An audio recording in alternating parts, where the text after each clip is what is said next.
Assalamualaikum warahmatullahi wabarakatuh. Bagaimana hari ini? Sehat? Semoga sehat semua ya. Oke. Mudah-mudahan anak-anak belajar jarak jauh ini memberi hikmah kepada kalian semua. Baik, hari ini kita melanjutkan materi kita hari ini, lembaga keuangan, dengan mata pelajaran lembaga perbankan dan keuangan mikro.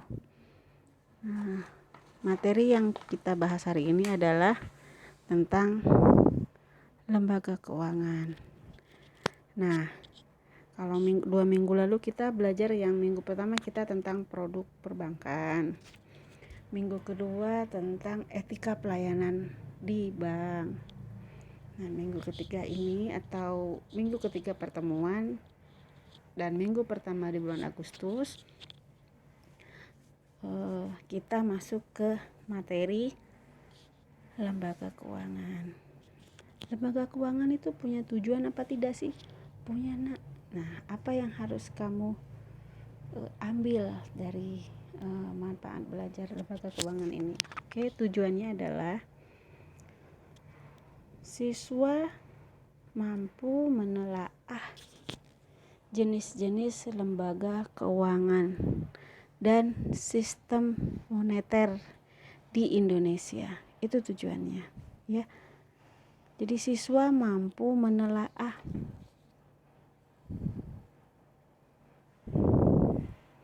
jenis-jenis lembaga keuangan dan sistem moneter di Indonesia. Indikatornya, jadi ada 2 ini indikator yang kita ambil dari sini, dari tujuan ini. 1, menelaah lembaga keuangan. 2, menelaah sistem moneter di Indonesia. Sistem moneter itu apa? Sistem keuangan di Indonesia menggunakan seperti apa mekanismenya, ya. Lanjut, kita ke pengertian lembaga keuangan. Menurut SK Menteri Keuangan nomor 792 tahun 1990 tentang lembaga keuangan. Lembaga keuangan melakukan penghimpunan dana dan menyalurkan dana kepada masyarakat, terutama guna membiayai investasi perusahaan. Nah, jelas kalau menurut Menteri Keuangan ini bahwa tugasnya lembaga keuangan itu 2, ya. Funding kalau di lembaga keuangan bank, sama lending. Penghimpunan, menghimpun, menerima, habis itu menyalurkannya kembali guna investasi perusahaan, biar melakukan kegiatan pembangunan. Investasi itu ya perusahaan lah, PT kata kamu itu, atau pemerintah apa gitu, membangun lah intinya gitu, ya. Terus masuk ke fungsinya. Fungsi lembaga keuangan.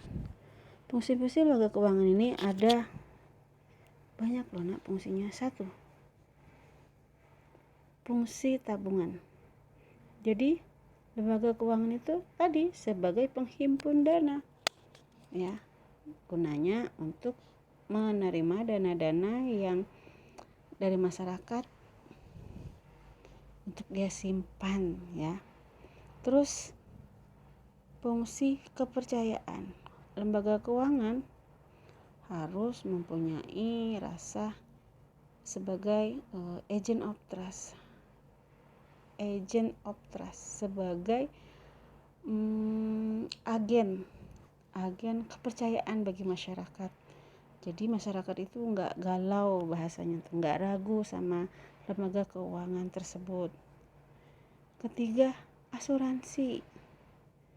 Asuransi itu lembaga keuangan juga fungsinya sebagai pemberi jaminan, ya. Asuransi itu kan jaminan, ya, jaminan Kalau ada kan asuransi kesehatan, asuransi pendidikan, kayak gitu kan, asuransi bencana gitu. Jadi jaminan. Terus penjamin. Jadi sebagai penjamin juga. Penjamin apa? Penjamin ya kalau kita melakukan transaksi, kita mau mengadakan pinjaman, kita harus mempunyai barang yang untuk dijaminkan, ada penjamin tuh kayak gitu. Terus sebagai perantara, fungsinya sebagai perantara. Terus investasi, kredit, pembayaran, dan manajemen kas ya. Jadi ada berapa itu? 9 ya. Tuh 2 3 ya 9. Jadi ada 9 fungsi. Nah, dari 9 fungsi itu pada kenyataannya lembaga keuangan kegiatannya adalah distribusi barang dan jasa, terus memberikan modal investasi kepada perusahaan, terus kegiatan konsumsi, serta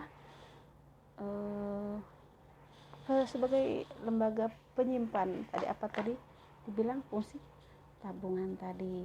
Nah, masyarakat ya mengenal 2 lembaga keuangan. Ada lembaga keuangan bank, ada lembaga keuangan non bank ya.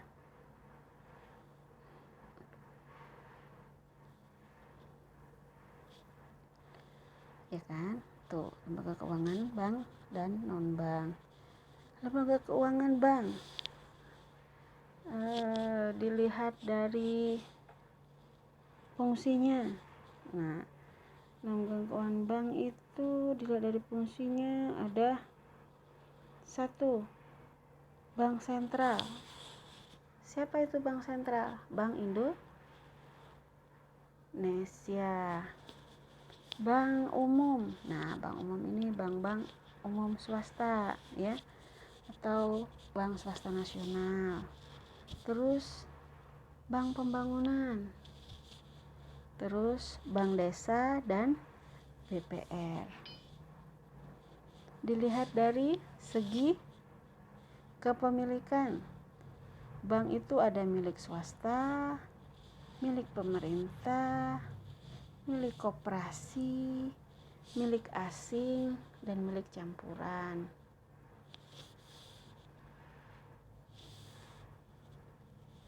Dilihat dari segi status dan cara menentukan harga. Dari status, bank itu ada 2. Bank devisa dan bank non devisa ya.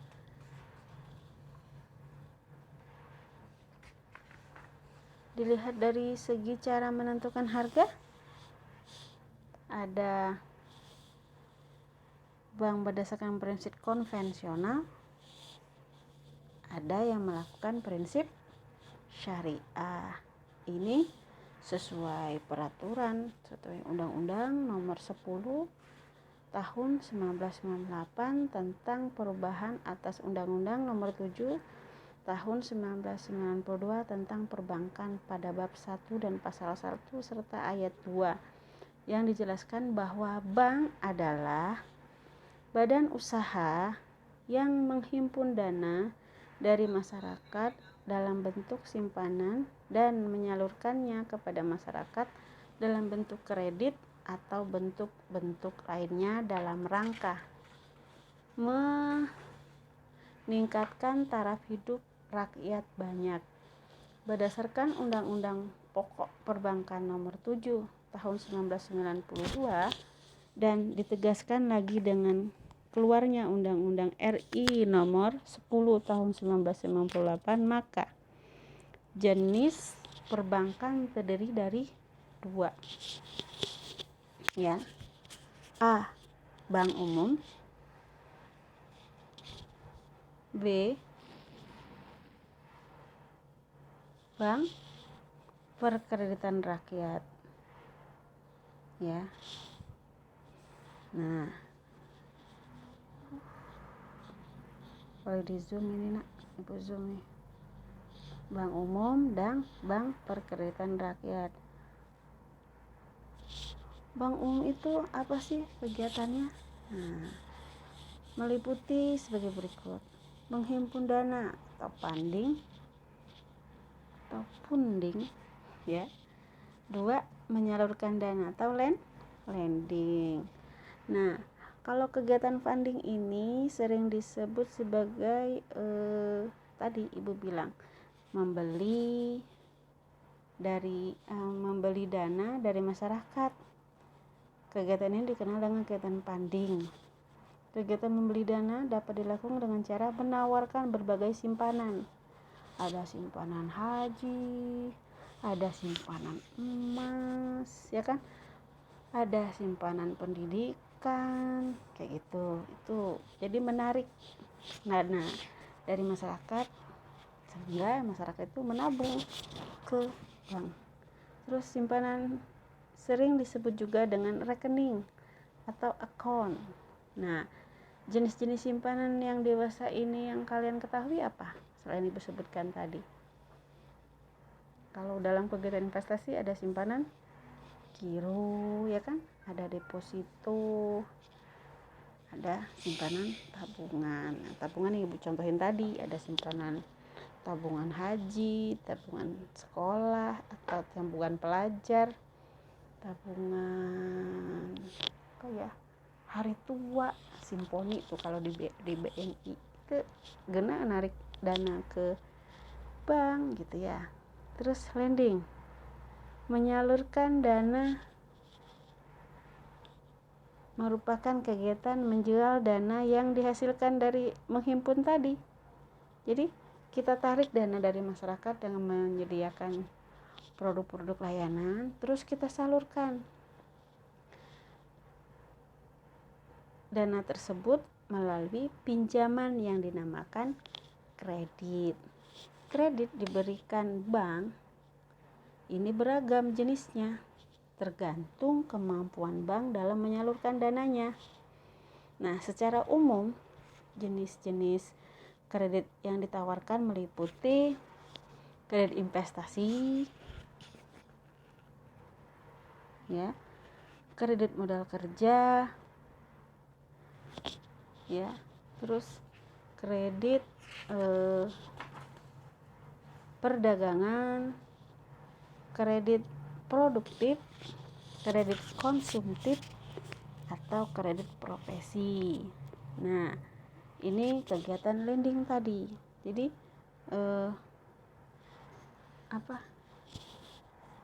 bagaimana uang yang sudah ditarik dari masyarakat tadi melalui funding biar menghasilkan gitu, istilahnya bahasanya tuh nggak mendep aja di kantor, harus dilendingin, dibergunakan lagi. Nah, dalam bentuk pemberian kredit tadi ada 6 kan kreditnya: kredit perdagangan, kredit produktif, kredit konsumtif, kredit profesi, kredit investasi dan modal kerja. Nah, terus memberikan jasa bank lain. Nah, memberikan jasa bank lain ini apa sih bentuknya? Kegiatan penunjang untuk mendukung kelancaran kegiatan menghimpun dana dan menyalurkan dana. Sekalipun sebagai penunjang, kegiatan ini sangat banyak memberikan keuntungan bagi nasabah dan bank. Dalam prakteknya, jasa-jasa yang ditawarkan meliputi transfer, tuh jasa-jasa bank lain, clearing, inkaso, safe deposit box, bank card atau kartu kredit, bank note, bank garansi, bank draft, letter of credit, cek wisata atau travel check, ya. Nah, semua itu melayani, menerima setoran, pembayaran bermain dalam pasar modal. Jadi orang kegiatan pasar modal enggak beli cash, beli saham berapa lembar cash, enggak, tetap menggunakan lalu lintas lembaga keuangan, dalam ini adalah bank, ya. Itu bank umum. Sekarang bank perkreditan rakyat. Oke, come on. Nih, bank perkreditan rakyat menghimpun dana dalam bentuk simpanan tabungan dan simpanan deposito. Itu kegiatan fundingnya. Kegiatan lendingnya apa? Kredit investasi, kredit modal kerja, kredit perdagangan. Jadi sama kegiatannya, pertama menghimpun dana, dalam ini menarik orang untuk menabung di BPR tersebut, lalu disalurkan kembali sama BPR dengan bentuk investasi, kredit perdagangan. Nah, apa ya, kalau syariah itu adanya BMT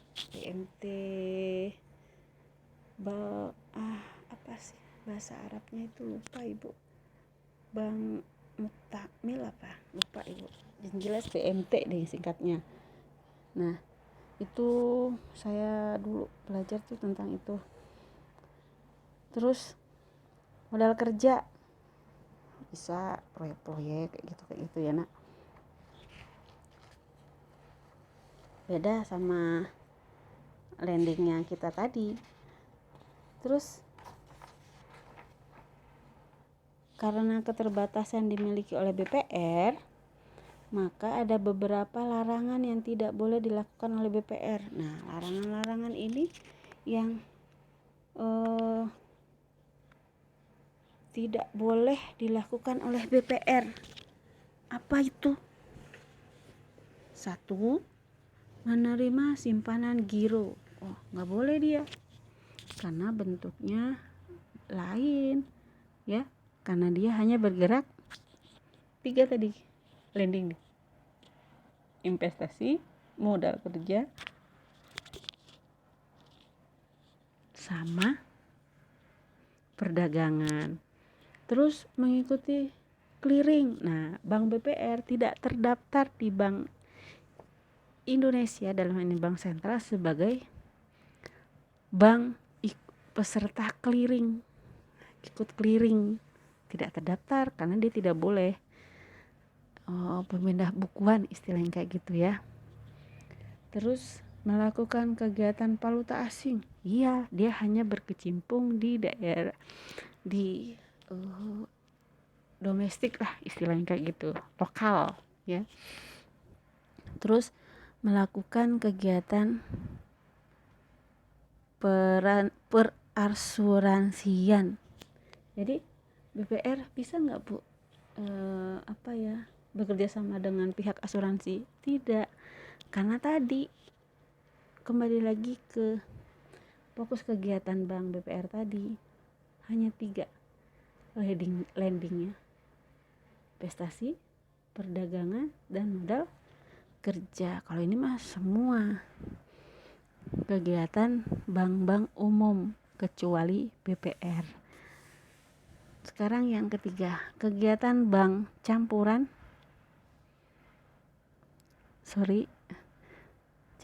ya, tipu itu tulisannya campang. Sorry Nak, Ibu tipu ini. Terus dan bank asing, campuran dan bank asing, sorry ya, maafin Ibu ya, tulisannya ketikannya belum diedit, sudah launching. Oke. Pada umumnya bank-bank asing dan bank campuran ini bergerak di Indonesia adalah bank umum dan tugasnya sama seperti bank umum lainnya. Namun mereka lebih khusus di bidang-bidang tertentu dan ada larangan tentu pula.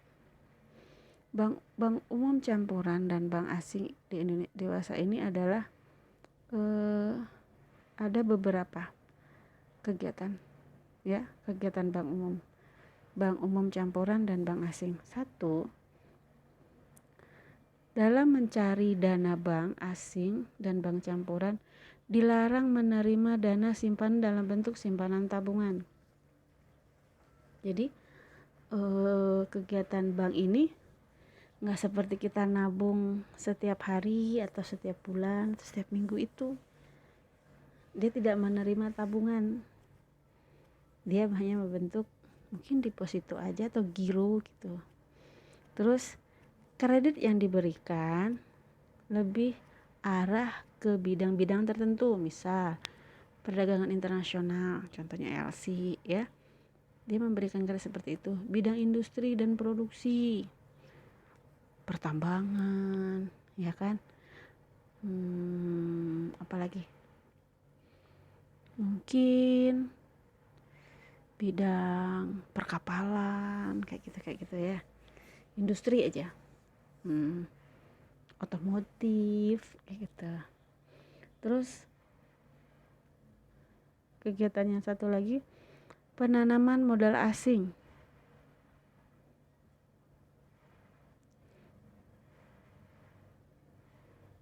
Penanaman bukan penerimaan ya. Penanaman modal asing atau campuran. Jadi dia investasinya penanaman modal, bisa ke bursa saham, itu kan investasi juga ya. Terus yang terakhir, kredit yang tidak dapat dipenuhi oleh bank swasta nasional. Maksudnya apa? Kredit yang tidak dapat dipenuhi oleh bank swasta. Mungkin kalau bank swasta nasional produk-produknya atau jenis kreditnya tidak seperti kredit bank asing. Ya. Tidak sama karena ini bank milik luar. Mungkin kulturnya beda. Cara bunganya, penghitungan bunganya atau keuntungan lah intinya gitu.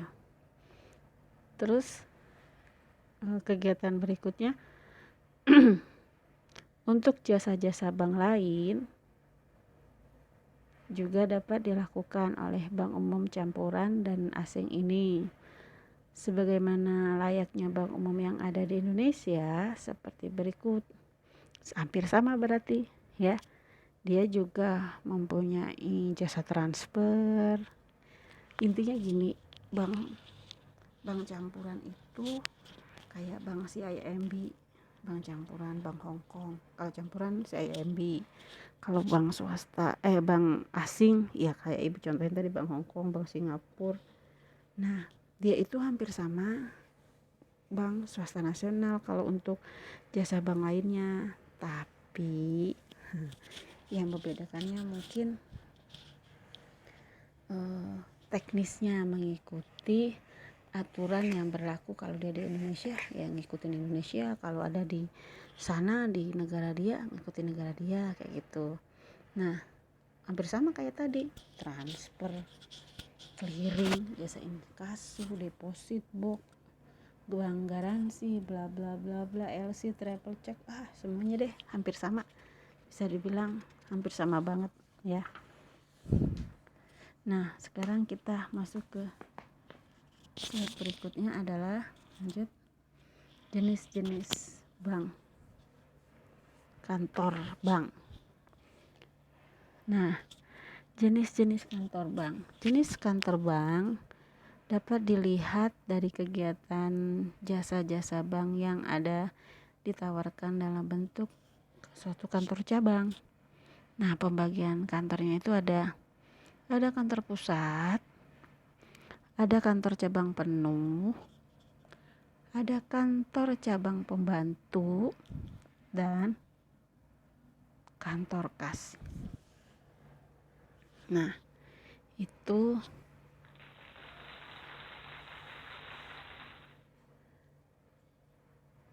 lembaga keuangan bank.